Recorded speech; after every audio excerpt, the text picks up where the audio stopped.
Hey everyone, it's Wowous. We're here today with Xul. We're going to talk a little bit about Xul's build, how to play him, and kind of everything you might need to know about Xul if you're maybe a new player or haven't played Xul very much before, or maybe you're jumping back into him because he's been reworked a little bit over the past year or so. Okay, so let's start off. We're in the practice mode here, so we can kind of run around and do whatever we want. What we're going to do is level up here to level 20, or at least get up above level 20, so that we can go through the talents and the picks and what makes the most sense. Okay, so at level 1, you have to choose... Well, let's quickly go through, I guess, what Xul can do. So Xul has a Q that's a Scythe like this. It swings back to him from wherever you throw it out. It can be targeted all around him. His W is creates a cleave, so his auto attack goes from a single unit attack to a cleave like that. And then his E is a single unit root that he can cast on an enemy hero to essentially trap them in place. We'll see maybe if we can catch Arthas over here with it. And after about 2 seconds, it pops up on him and keeps him stunned for about 2 seconds. And then you get Bone Armor, which is a shield. But Bone Armor is always complemented by one of his talents that you choose at level 1. So the options here really are between the first two. So Bone Armor, which explodes for damage, is the most popular choice. And all in all, it's not bad. I played a lot with Backlash throughout my time playing Xul. But Shackler is a better choice, and here's why. First off, it has a higher win rate on Hodis logs if you look at it, but it effectively assists with one of Xul's biggest downfalls, which is that he can't escape at all. So he's got his bone prison that he can drop on one character, but if you get trapped out of position, especially when you're pushing, which you'll be doing a lot of, Shackler is really the way to do that. I forgot to mention his talent causes these little skeletons to pop up to 4 every time you kill these enemy minions, so that's helpful to know as well. So now, moving forward, the build that we're going to do is a Scythe build, which is the most effective right now. There used to be a time where Xul was a very effective, just Malfurion diving there. So Xul used to be a very effective with his skeletons, and there was like a whole minion build where you could make them super powerful and essentially do whatever you wanted in terms of that. You could push lanes left and right, you could split push, and if people didn't follow you around the map, you could push down into really their core with a solo Xul. Since then, the developers at Blizzard have really pushed back on split pushing and have made it so they want it more team fight oriented, so Xul has become less effective in terms of that. So really the build to go with is the Scythe build, and that's the one that we're going to go with. Here at level 4, that means that your option really is Grim Scythe, which reduces Curse Strike cools down for every, 1 second up to 12 seconds. It's a 16-second cooldown on Scythe to begin with. So you drop your W like this, you swing, right, and it basically has a free cooldown. You get maybe a 4-second cooldown if you hit a whole group of them, a whole group of enemies with it. But otherwise, you're going to end up somewhere between 4 and 12, essentially, seconds for that cooldown. At level 7, you're going to want to probably grab Harvest Vitality, which means that when you hit enemy heroes, it heals 70% of the damage due. At level 10, you have the choice of either of these heroics. Now, personally, I would recommend Skeletal Mages over Poison Nova, and the reason for this is pretty simple. Poison Nova, you have to be essentially here, like in the middle of a fight, and drop it on top of someone.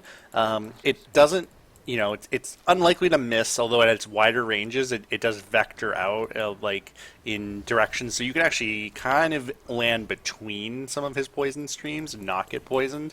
But up at close range, you're going to hit almost everybody that you're standing next to. So it can be good, but it doesn't do a ton of damage. Neither of his heroics do. Skeleton Mages, on the other hand, you can vector out however you want, like this. You can spin it around. You can cut off an enemy hero. The only downside is what you saw right there, right? Is if you don't target it correctly, all of a sudden you lose half of them. So we're going to toggle cooldowns, reset that for a second, so that we can drop them here so you can kind of see, here you get 4. So you got to just be careful about not getting it blocked somewhere. These slow, they do a little bit of damage, and it's going to be more effective. So, typically you're not going to be able to drop a bunch of these, but, right now it kind of gives you a sense of what you can do with them. Next option, we'll shut that back, turn that cooldown back on. At level 13, you're going to want to go with Rapid Harvest. This, again, same thing with the Curse Strikes, it increases attack speed. And we'll talk a little bit about Cursed and all that in a second. Let's get these minions going again. At level 16, you get 2 choices here, really, between Amplify Damage and Bone Spear. I really like Amplify Damage. I think it's a lot of fun, but statistically, it doesn't have a very good win rate. And so I have to assume that it's really not as powerful as it sometimes feels like. It's really cool to drop it on somebody, and now all of a sudden they're rooted, they can't move, and you lowered their armor by 25, so they really are vulnerable. But a lot of enemy heroes, depending on who you're playing against, have really good armor buffs, things like that, so it may essentially just negate that armor buff. Bone Spear, on the other hand, does a lot of damage all in a row. You see that, it does about 500, depending on your level and whatnot. So I think that's really the one you got to go with. It just gives you a little bit of damage that you wouldn't otherwise have. Okay, so that's my choice there. Now at level 20, really the choice, if you've chosen Skeletal Mages, is the Cold Hand of Death. This increases their slow significantly by 20%, and now your skeletons as well slow enemy heroes. So you get kind of this combo of you're very, very difficult to escape from all of a sudden, right? Even without a route like this, you can outrun anybody that's being slowed by your skeleton mages. So it really makes retreat not an option for you and your team.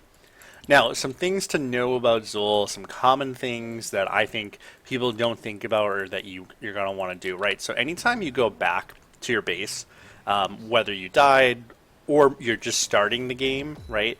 If you're here, you want to hit W, because his W, the Curse Strikes, has a unique feature that it basically preloads it up here, and you can see that with the skeleton, but the mana gets used immediately. So some skills in heroes don't, you can preload them like this, but the mana doesn't get used until after it gets, until after you swing.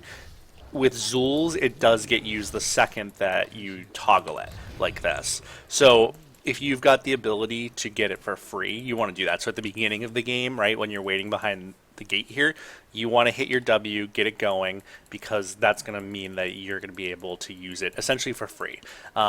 In most maps, even if you come out of your, sort of base here, your fountain, and toggle it while you're out here, obviously if you're in here, you get the mana back immediately. But if you're maybe running your way somewhere and you forget and you click W, that's fine.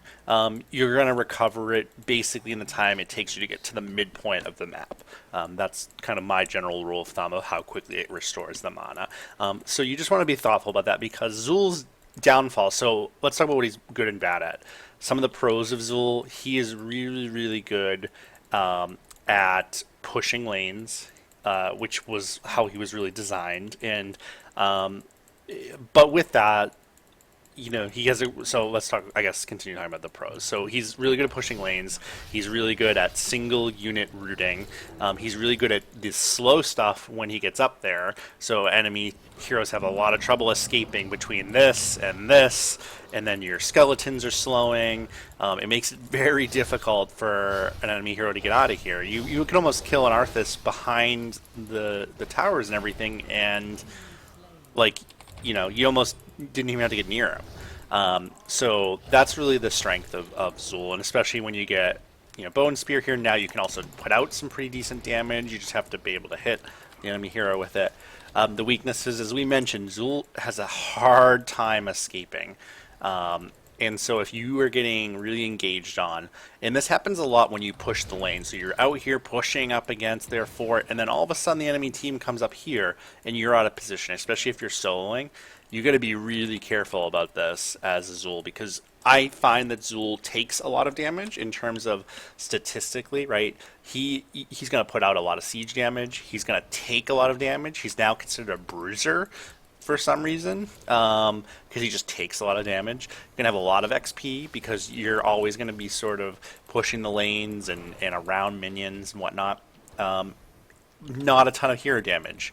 Okay, so you shouldn't expect, you're not an assassin, you're not going to all of a sudden be putting out tons and tons and tons of hero damage. But you can still get kills a lot of times if you trap somebody out of position, that sort of thing. And so you want to be sure that you're rotating behind folks and dropping your bone prison on them as opposed to having the opposite happen.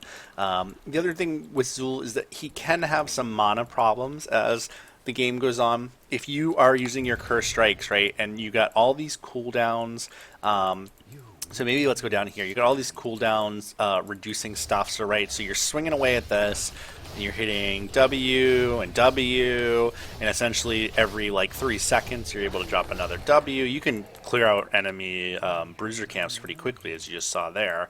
But say, you know, we're at this target dummies, you're just swinging, swinging, swinging, swinging, swinging. So what ends up happening is, especially if you're now using this and you're dropping these, you know, you can run out of mana in the game.